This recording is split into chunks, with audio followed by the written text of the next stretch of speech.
Hi guys. Sorry we had to cancel class today, but it was not a fun night. So anyway, I have already gotten the footage of today's lab, so I just need to get it edited and sent to you.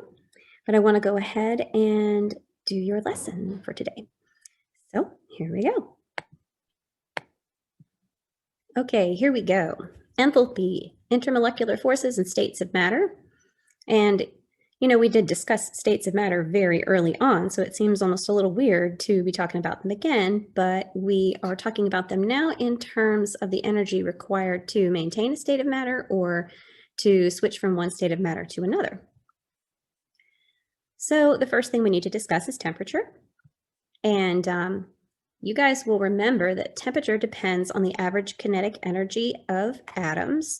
And it has to do with how fast the particles in a substance are moving.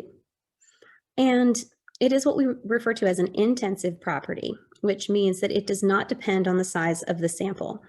So you could have a little lead ball the size of a marble, or you could have a giant I-beam or big block of lead, and the temperature could be the same between the two.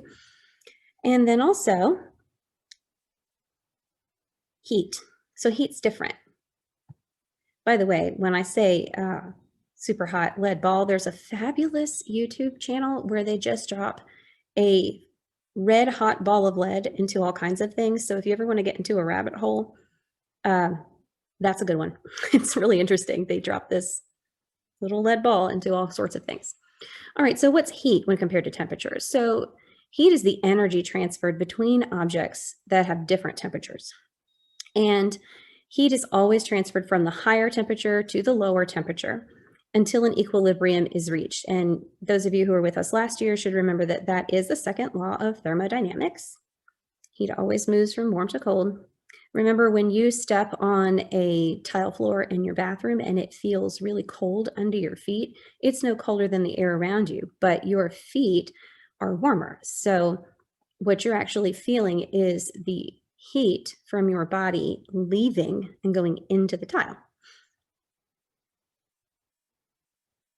Enthalpy. Okay, so now what's enthalpy? Well, there's our little formula for enthalpy. Enthalpy tells how much heat and work was added or removed from a system. So it's the sum of a system's internal energy and the product of its pressure and volume. The product of its pressure and volume. So energy, by comparison, is only measured in joules, but enthalpy is measured in both joules and joules per mole. And enthalpy is also a form of energy, but energy exists in a state of matter, and enthalpy is always the energy change between the two states. So when we talk about enthalpy, we're typically speaking about change. So energy can only be positive, but enthalpy change can be both positive and negative. So solids. When we're dealing with solids, they have a definite shape, a definite volume, and a fixed, closely arranged structure. You guys know this. And crystalline solids are arranged in a regular repeating pattern, which some of you will remember from last year and earlier this year. And amorphous solids, these are where the particles are arranged or not arranged in a regular repeating pattern.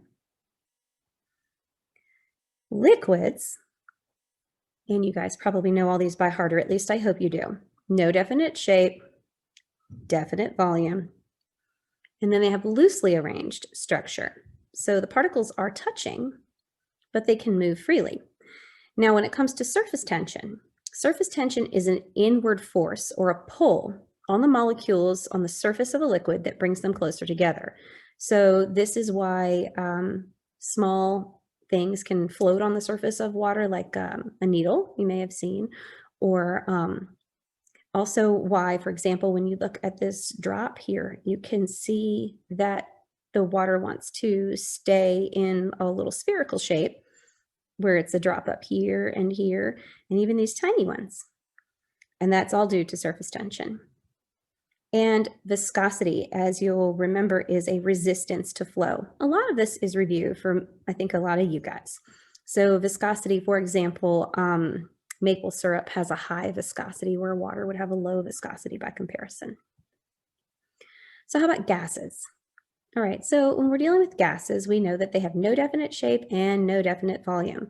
And both gases and liquids will take the shape of their container, where solids will not. Okay, so they have a freely moving structure. They've got particles that are just kind of bouncing around.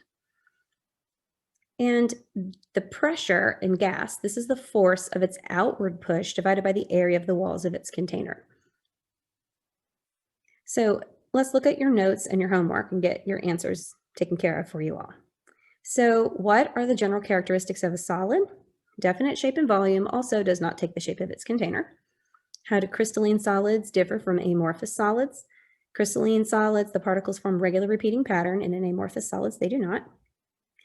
How are liquids described in terms of shape and volume? They have a definite volume, but no definite shape. They can take the shape of whatever container they are in.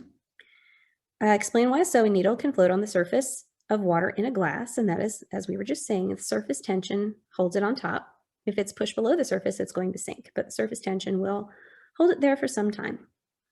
And then what determines the shape and volume of a gas inside a container? The container. So this is the right, true, or false. And if it's false, change the underlined word to make the statement true. So for the first one, we would say rubber and glass, which become softer after they are heated, are examples of amorphous solids. Then we would say when you see steam, fog, or clouds, you are seeing water in the liquid state. And that is true. It is liquid. It's just in tiny particles.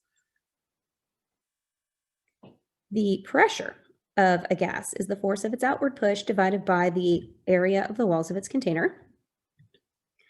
A liquid has a definite volume but no definite shape.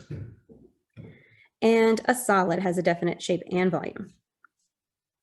So that's pretty much it for you guys. As far as where we are with things, you are here. So this is today. And for the lab, I am going to want everybody to comment on the video once it's posted. I'll be sure I get it out to you. And you're going to begin lesson 15. There is no test this week because you're still in the middle of chapter 10. And this is for when we get back from Thanksgiving. Remember, you're off next week, but this will be where we'll be next week. So thanks so much. And I'll see you guys after Thanksgiving. Sorry I missed you today.